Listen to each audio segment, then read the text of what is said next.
I'm Carolyn Crawford and I've been doing presentation and communication skills training in Australia over the last 20 years. And I'm hoping via this video series to help you with any presentation skills that may be an issue for you, whether because it causes you some sort of nerves or anxiety, maybe because you feel like it simply takes too long in the preparation process and you're looking for more efficient techniques and tips and processes for pulling your thoughts together, or maybe because you want to increase your impact and your influence and your cut through with certain audiences, then I'm hoping this is the video series for you.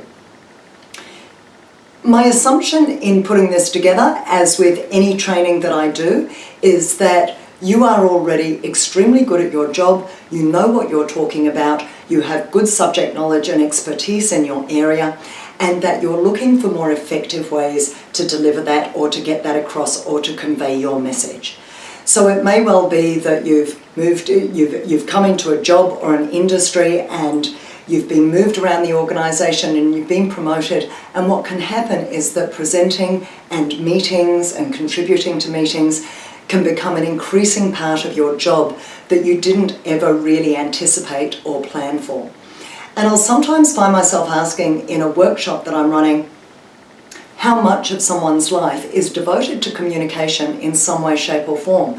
Whether it's the written word via email, reading, writing emails or documents or reports, whether it's having one-on-one conversations in the corridor or just in a meeting room with a manager, with a direct report, whether it be something larger scale, a regular team meeting, or something bigger still, a presentation to the board or to the whole of your organisation or to clients on a regular basis. And how much of our life is communication? And the answers that I'll get will range from usually a minimum of 50 up to 80 or 90%. And then I'll ask the question, and how much have we been prepared for that role? How much of your university degree, how much of your working life has been devoted to preparing for and thinking about and acquiring techniques and processes for doing those communications and presentations effectively? And usually it's relatively small.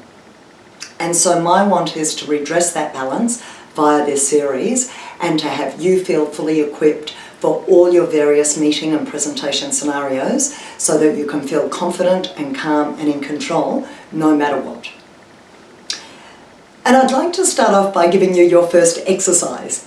And your first exercise is this, and if you don't go on to do any of the rest of the video series, then please, if this is the one tip or trick or idea that you take out from it, please take it and run with it. This might be all you need to make the difference in your life. And the tip is this, I'm actually going to suggest that you drop the word presentation from your vocabulary, which I think sounds extremely weird coming out of the mouth of a presentation skills trainer. But the reason why I suggest that is because the word presentation comes with a lot of preconceived ideas. It's a setup. It implies that we need to be a range of things, anything from I need to be more formal, I need to be more stiff, I need to be more official and serious, right through to I need to be more flamboyant and more entertaining and more engaging and larger than life, and I have to project my voice and it has to be really big. And I want to break through all of that, and one of the ways, we'll talk about this much more in the first video and beyond, because it's going to be a theme for the whole video series. But simply in the very first step of dropping the word presentation from your language, you can start to break through some of those myths and some of those misnomers. So what I would like for you to do after watching this video is when you receive a phone call saying, hello, can you come to our meeting this afternoon, or can you come and present to us next week? I would love for you to be saying, yes, I'd love to come and chat with you. Yes, I'd love to come and discuss that with you. Yes, I'd like to have a conversation with you about that. Because the more you use those words, the more you will feel comfortable throughout the planning process that you are working towards a conversation or a discussion, even if it's going to be largely one way. But you're working towards a conversation and a discussion, and it takes a weight off your shoulders and it gives you a sense of focusing on the outcome instead of focusing on all the words I have to say along the way and get correct. And so by focusing on the outcome and worrying less about it's a presentation and it has to look a particular way and sound a particular way, it can really relieve us of an enormous amount of tension, and it can allow us to be much more fluent on the day. And it will allow us to talk with the audience rather than presenting at them.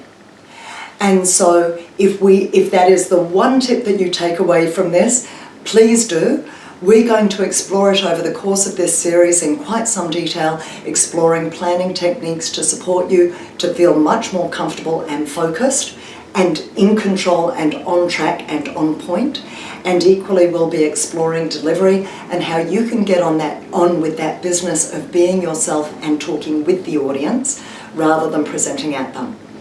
So I really hope to see you along the journey. I hope we get to work together over the next few weeks working through this video series, and please stay in contact and send me any notes you may have or any emails or questions.